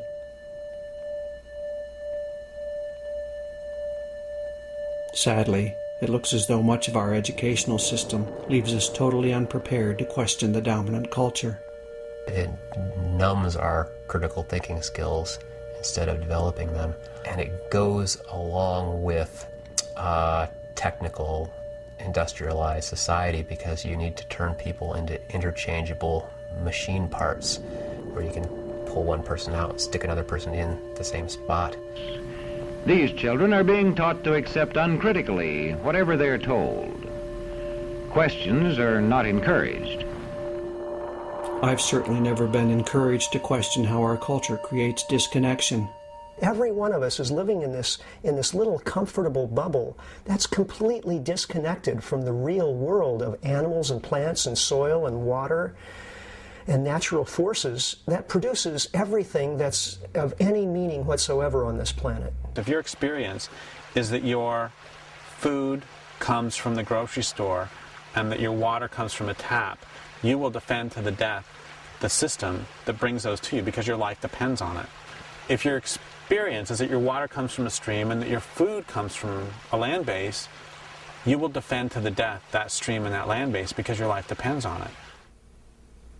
Systems of manipulation and exploitation, structures of disconnection and delusion, institutions of domination and deceit. I had to ask, who would create such things? Only people who have become almost wholly disconnected from their world. people who have forgotten who they once were, people who have been deeply wounded. We've gotten lost in a hall of mirrors. Everything that we receive, everything we see, hear, smell, taste, feel, originates in or is mediated by humans and machines. That affects our consciousness. It gives us an inflated sense of our own importance and of what reality is, as if because we've made it, it makes it most real. As any narcissist knows, it's endless. We can never get enough of that reflection of ourselves. What we're really aching for is real relationship. Our animal bodies, I think, formed by the earth itself, want and require a real relationship to the world, to the water, wind, and soil, to the animals, plants, and fellow humans that comprise the community into which we were born. But we're stuck in the hall of mirrors, and we've begun to lose our sanity. So that you see the beginning of something like dissociation, like post-traumatic stress disorder, like schizophrenia, like multiple personalities. You know, you see that the fragmentation in the world today is being mirrored in all of these kind of very severe psychological disorders. If you're in that sort of solitary confinement, you're going to start hallucinating, and you may end up believing strange things like the idea that humans are superior. Acting out of that belief of superiority, of entitlement, of invincibility, empire has conquered the world, but that conquering has bounced back on the conquerors, leaving everyone wounded. If the world, the system that we're living in, is harming other people, then that's something that, you know, you can't live with that. So if you look at the people who have been assimilated into empire, and if you look at the imperialists themselves, you find an incredible dissociation from reality. Dissociated from the reality of the planet, we don't act on its behalf. Feeling for nature is diminishing to the degree that people are less desiring and less able to influence policy about nature or to do anything to protect nature or to have any feeling for nature. It's hard to have feeling for it if you never have any contact with it. And it's hard to have any contact with the rest of the world because we're living like an animal in a cage. Just think about an animal in a zoo. An animal's deprived of the very things that keep that animal going, the smells, the sights, the sounds, the instincts, the hunting. And they become psychotic, literally psychotic. I think that we've done something to ourselves that is exactly analogous to that. We've put ourselves in a cage, in this cage of civilization, of cities, and it's made us, in a way, psychotic. That if you would have a group of hunter-gatherers, and this has happened a lot, hunter-gatherers watch behavior of people in our society, they would think we were crazy for the way we behave, because we are. I stop. I listen. I watch the world. The disconnection is everywhere. You learn it as a child. You know, you learn to not feel the kind of pain that is inflicted upon you by the lack of connection, by being in a crib by yourself in a dark room, you know, by not having the breastfeeding, by not having the constant contact with other people's bodies. Television viewing for children, and I think to some degree for adults, is a training for more hyperactive lifestyles and hyperactive informational systems. And that is putting people into a kind of emotional, psychological state which makes it impossible to relate to nature. So, I mean, it's concrete alienation again.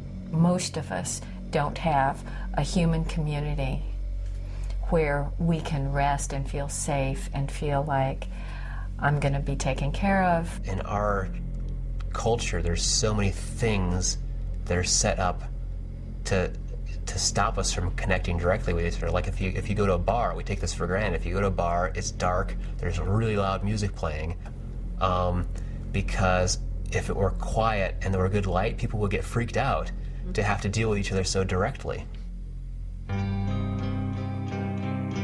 Our economy thrives on this. It's pretty easy to sell stuff to people who are so disconnected from the things that they most need. The stores are filled with bandages for the wounds of empire. There are other ways to look at this wounding. Derek Jensen sees the dominant culture as an abusive system, leaving its members suffering from complex post-traumatic stress disorder. What happens if you're not traumatized once or twice, but if you're actually in captivity for a long time? If you're held as prisoner? And one of the things that happens is you become afraid of all relationships and you have to control everything around you. You forget that mutual relationships are possible, and you begin to believe that all relationships are based upon hierarchy, because that was your experience. And you come to believe that all relationships are based on power. And of course, when we look around, that's what we see. So we are too frightened to enter into a relationship with these trees, with all of our neighbors. And so we call them resources, those to be exploited. Everything within an abusive family structure is set up to protect the abuser. Everything. And by the same token, everything within this culture is set up to protect the rich. That's what this culture is about.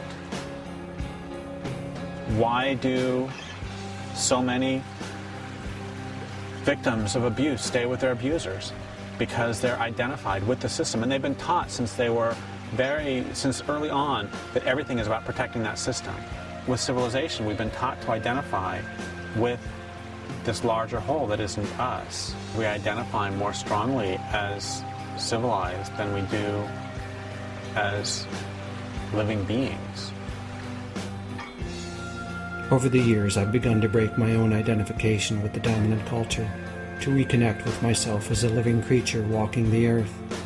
I'm still not finished with the task, a daunting challenge, and yet one of the most rewarding things I've ever done. I've also learned to view this culture through the lens of addiction. Addiction is based on continually seeking more of what it is we don't really want, and therefore never being fully satisfied. There's a deep need, there's a deep hole, a deep longing, a deep fear, a deep grief, a deep rage. So there's food, there's cigarettes, there's alcohol, there's drugs, there's computers, there's TV, there's movies, there's shopping, there's music. It's endless. All of that we've now determined people can be addicted to is a kind of it's like a technological fix. So as long as that's working, why would I stop? I won't stop. An alcoholic doesn't stop. A drug addict doesn't stop as long as it's working, but you reach a point where it doesn't work anymore. After centuries of abuse, disconnection, delusion, and addiction, it looks as though we're desperate to hit bottom. It's almost as if we're wanting to hit bottom so hard that we either shift or die, because it's not worth continuing like this. So many people are so very, very unhappy, and they want this nightmare to end, and they don't recognize that the death that they want is a cultural death and is a spiritual and metaphorical death. That would explain why we continue to foul our nest. If what we want is to hit bottom, we found the perfect means to get us there. Denial. Denial. Denial. Denial. Denial. Denial. Denial in huge neon letters that blink on and off like the old Rocky and Bullwinkle credits at the end of the show. Again, I stop and listen and watch as I move through the landscape of empire. The denial is so thick that you could cut it with a paper knife, if only you weren't still using it to frost that cake. Denial takes tremendous energy, and if you have to work really, really hard to not acknowledge the fact that this culture is killing everything, you're not going to have much energy left over. It's the energy I freed up when I stepped out of my own denial that has made this documentary possible. The more I let down my defenses, the more I find the power to look more deeply at the world. And when I look, I find the story of somehow, a fantasy that keeps us passive in the face of the world situation. We've muddled through things before, and somehow we'll muddle through this one. Somehow everything's okay. Somehow. How do we get there? You know, it's like it doesn't do any good to fantasize if there's no way to get from here to there. Is there a way to get from here to there? And where is there exactly? Where do we go from here? As world events break through our walls of denial, voices of helplessness and resignation fill the air. You know, if we knew somehow way to get out of it, we would, but we don't. Whatever's going to happen is going to happen. There's going to have to be some sort of catastrophic event. A meltdown of all of these systems that we've been depending on. Figure there's no way to stop the train from heading off the end of the bridge. You know, we're just going to go down screaming. And finally you just say, fuck it. This is, let's just fuck it. Who cares? We might as well go out and party and have a good time because the world's not going anywhere good. This system feels like a trap, a madhouse, a prison. With resignation this profound, it seems as though there is little left to do but to make the prison as comfortable as is possible.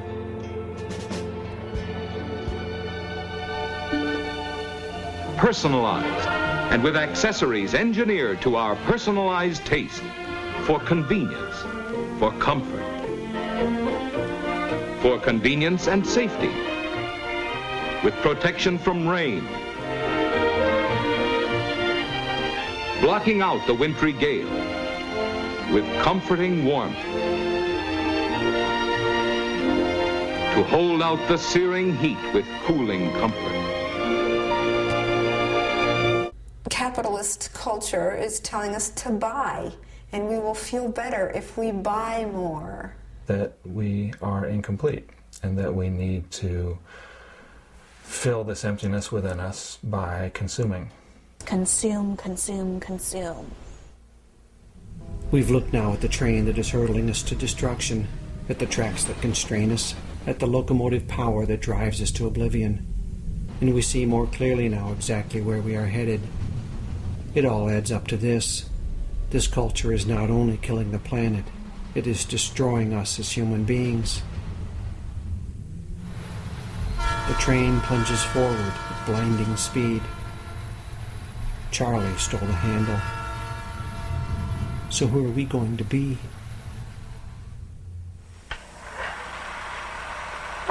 In the film, I see a man standing on the ledge.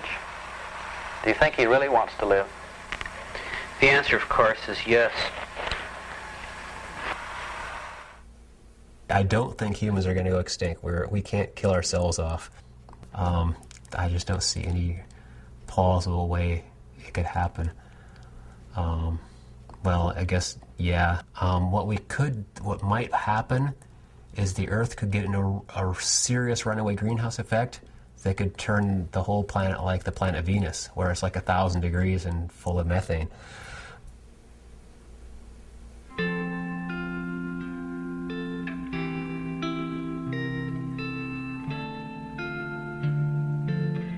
A powerful creative tension arises when we hold two things at the same time, a clear assessment of where we are and a clear vision of where we want to go. I don't see that the culture of empire has either. Trapped in a fantasy of domination and control, any clear assessment of the world gets trampled underfoot in the mad march toward the scam of progress. Traumatized by disconnection and abuse, the people of empire now hold visions that are unhinged and insane. Born and raised in captivity, we're now so institutionalized that few of us can even see the prison bars. But we all know our cell numbers. Waking on the train, we find that we don't know where we are, and we don't know where we're going. We hear the whistle blowing, and we can see the world speeding by.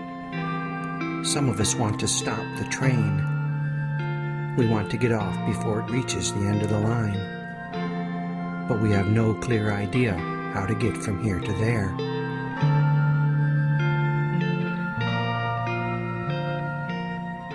The secret plan is that we're going to go on this way no matter what for as long as we can. I likened it to this secret plan in Nazi Germany. It was an open secret. Everyone knew that those Jews weren't going off to resorts or to have picnics in the woods, but no one talked about it, and no one talks about this either. This is scary. We're in a democracy. We're in the biggest democracy on the planet, and we're not getting informed, and we're not looking either. We're not asking. As civilization has provided more and more for us, it's made us more and more infantile, so that we are less and less able to think for ourselves, less and less able to provide for ourselves, and this makes us more of a herd. We develop more of a herd mentality where we take our cues from the people around us, from the authority figures around us.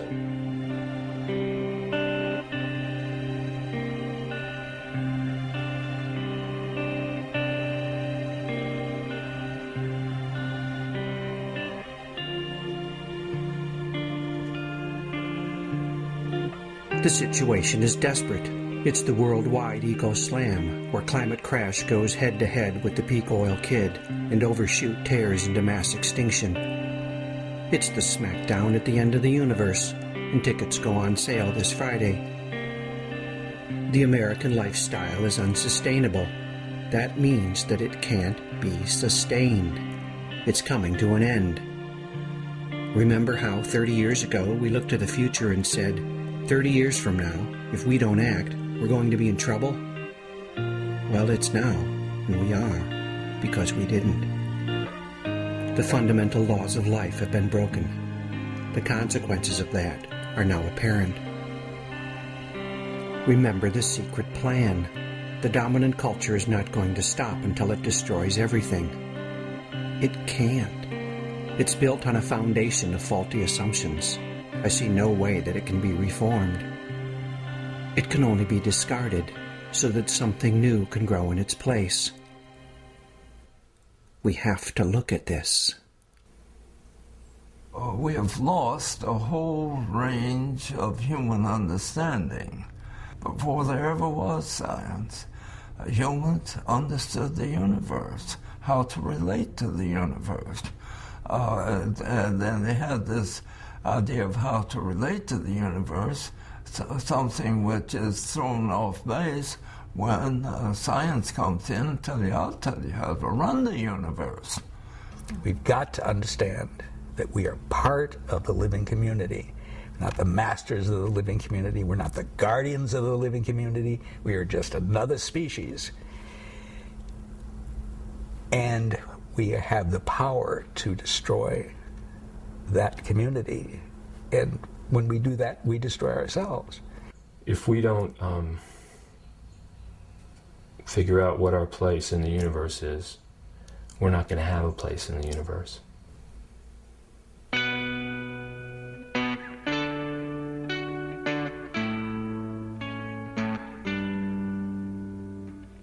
I have read many books about the world situation, and I have noticed a curious thing. The happy chapter.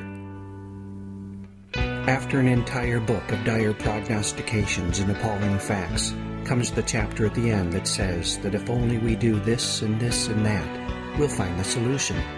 That while there is much to give us concern, there is also much about which we can be hopeful.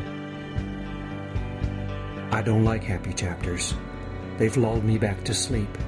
They suggest that somebody, somewhere, somehow is handling it. I can just go on with my life. And hey, we've got 30 years or so, right? That's lots of time. I'm sorry, folks, but I think time's up. I have no happy chapter to offer you. No list of quick and painless fixes. No plan that will keep the train rolling forever on this track. I see no way for that to happen. If there's going to be a happy chapter, we shall have to write it together with the rest of the community of life. on the pages of the living world. I sometimes have dreams about my grandchildren coming also. And these dreams sometimes turn unpleasant because the grandchildren come and they come from a North Carolina and from a California that is polluted, the air they can't breathe. And they say, "Granddad, did you let that happen?" And they're angry when they get there. I think they're going to look back and shake their heads and say,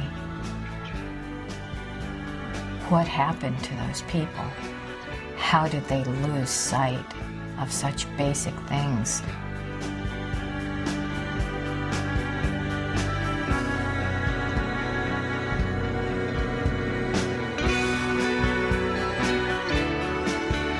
There is a new story arising in the world, the story of the Great Turning, the turning away from a culture of domination and death, and the turning toward a culture that is life-sustaining and life-renewing. All over the planet, people are now telling this story. The Buddhist scholar and deep ecologist Joanna Macy tells this story in her workshops. The writer and activist David Corton tells it in his book by the same name. It's a story to be told by our descendants, looking back on this present time.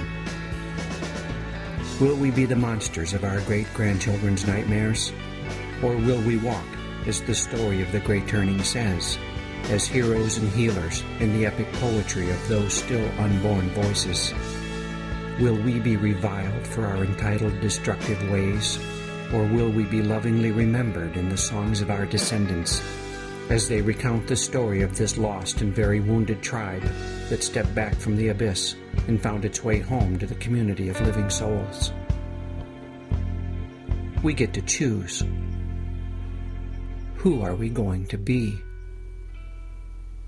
Part of me still wishes that someone would just take care of it, you know, that it's their job. You know, that's what we pay them for. They're supposed to be the wise parents of us. It's going to come as a really rude awakening when people realize that A, they can't, and B, they won't. I don't think life for most Americans, despite our affluence, is all that it's been cracked up to be.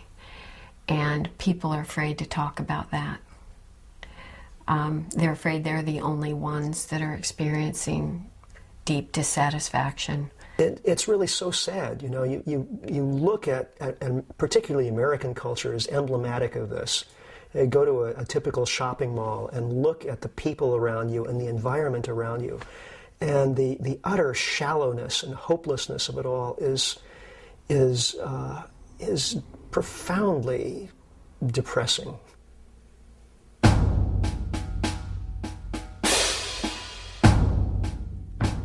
Look, is this who we are? Consumers, shoppers, workers, voters?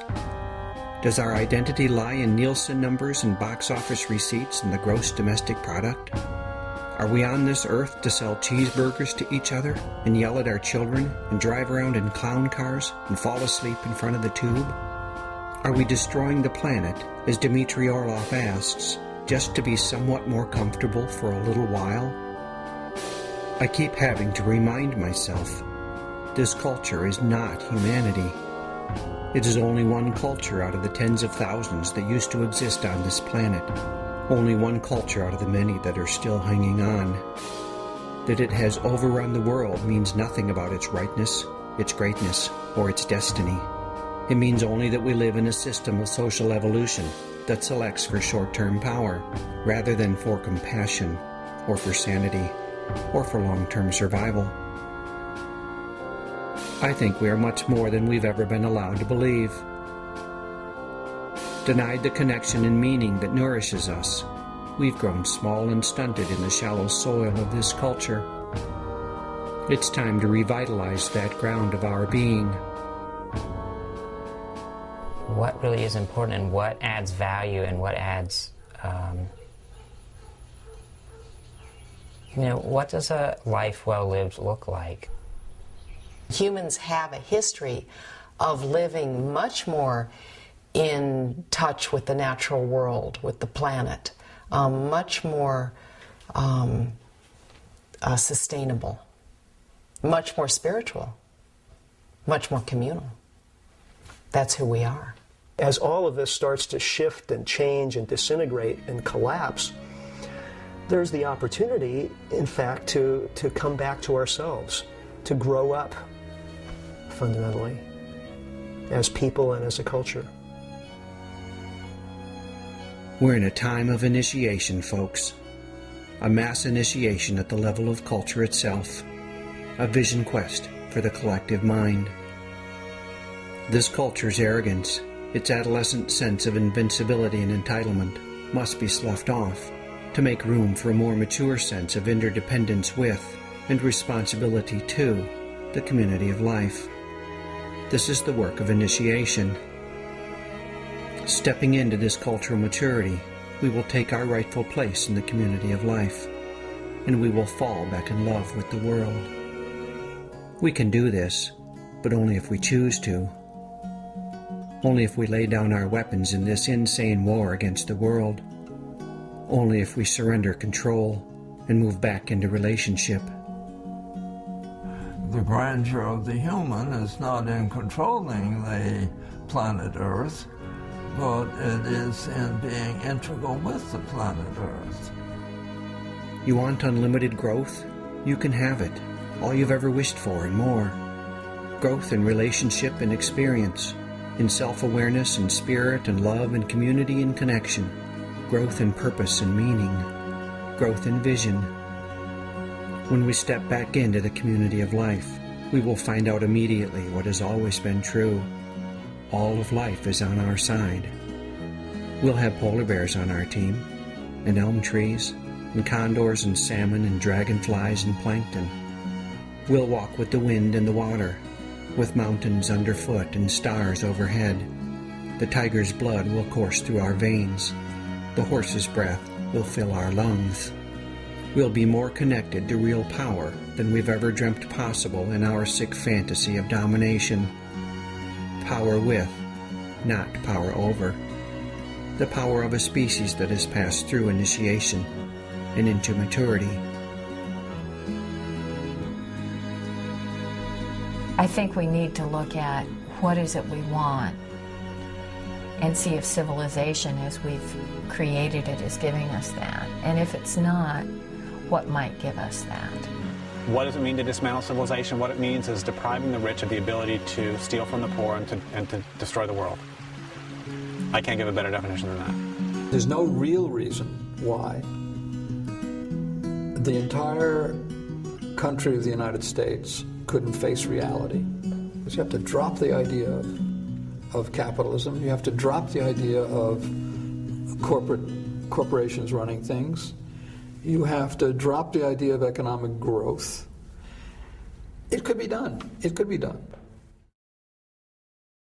There was a great tradition among the Cheyenne dog soldiers called the picket pin and stake. They would get a tanned rope called a dog rope and a picket pin that's used to stake horses to the ground.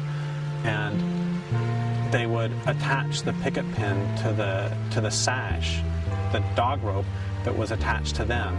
And then in battle, they would drive the picket stake into the ground. And that was done as a mark of resolve, because once it's driven, you can't leave until either you're dead or you're relieved by another dog soldier or the battle's over and everyone is safe. So the question I ask people is, at what point, where will you drive your picket pin? Where will you stake yourself out and say, I'm not going to retreat anymore?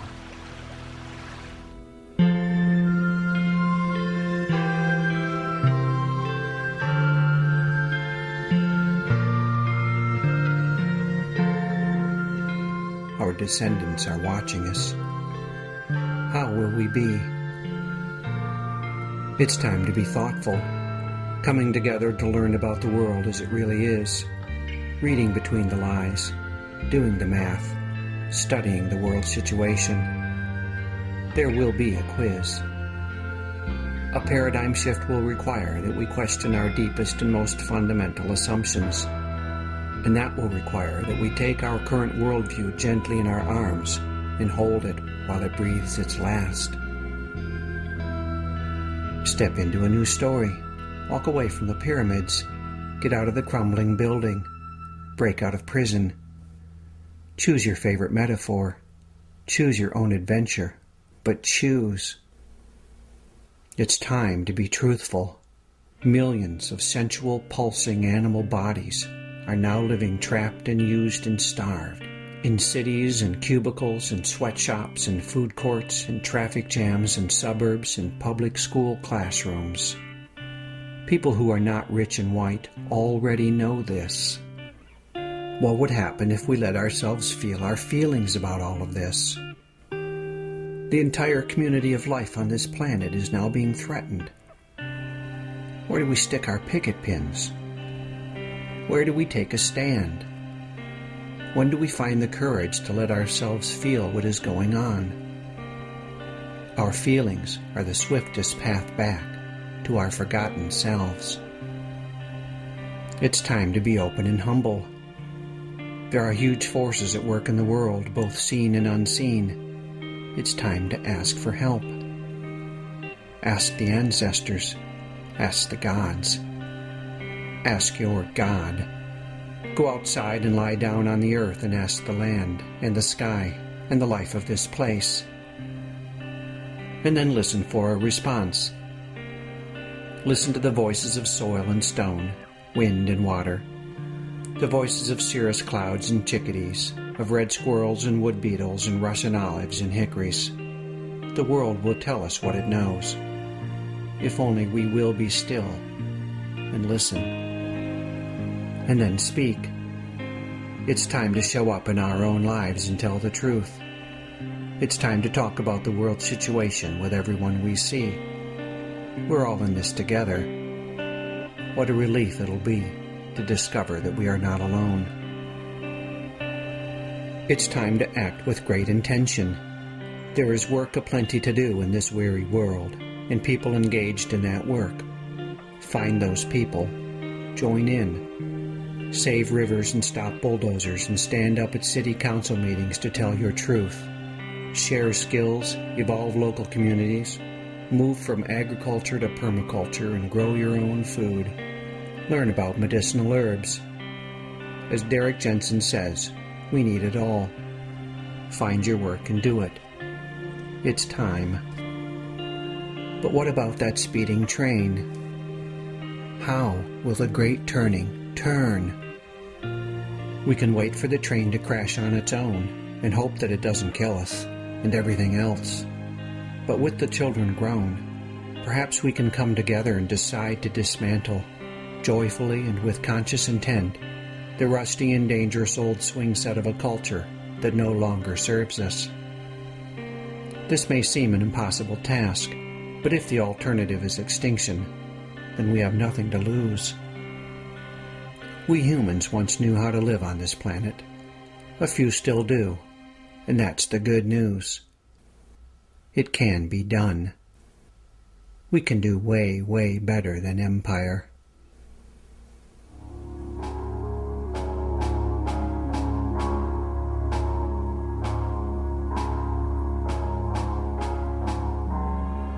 Let's jump off the train and build a boat. The train is constrained to rigid tracks, and its momentum makes it almost impossible to steer. But the boat is a very different thing. Boats set sail into the unknown, subject only to wind and wave and weather. Boats can be lifeboats, preserving wisdom and understanding while the storm rages overhead. Boats can be arks, safeguarding the life of the world as the floodwaters rise. And boats can carry us into adventure, away from the shores of the current paradigm, into those unseen shores of a future not yet written. Find your people and build a boat. Build a local community to serve the world and preserve the life of a piece of land. Or set sail in the wider world, interrupting the destruction, healing the wounds, crafting connections and changing minds. Build a boat, a lifeboat, an ark, a galleon of adventure and imagination destined for unknown lands. Build it now. The ice is melting. The waters are rising. We're going to have to let go of the shore. I do not know if I will survive the crash of industrial civilization or the impacts of the climate change that civilization has unleashed. I do know this. I have a choice about how I meet it. I have a choice. We have a choice. I can meet it with a burger in my hand, a French fry in my mouth, and a cold drink spilling onto my jeans. Or I can meet it with consciousness, integrity, and the sense of purpose that is my birthright. I can meet it on the far side of initiation, a mature and related member of the community of life, standing tall, doing my best to protect and serve this earth that I love. This is the course I've chosen. This is my picket pen. I will show up, and I will tell my truth. But it's hard to sail alone when the seas rage so fiercely. If you sail with me, we shall both be made stronger. And when others join us, then our crew will be made strong indeed. Together, we will set forth to find that new land. What a way to go. Let's build a boat in case the waters rise. Let's build a boat. The clouds, they gather in the sky. Let's build a boat. For when this storm comes, let's build a boat. For when the rain it beat like drums, oh, the levee will get pounded. Oh, the people are out having fun. Someday our work will pay off. We will float, others will be overcome. But you can't outrun the water. Oh, you can't outrun the water. You can't outrun the water. Let's build a boat.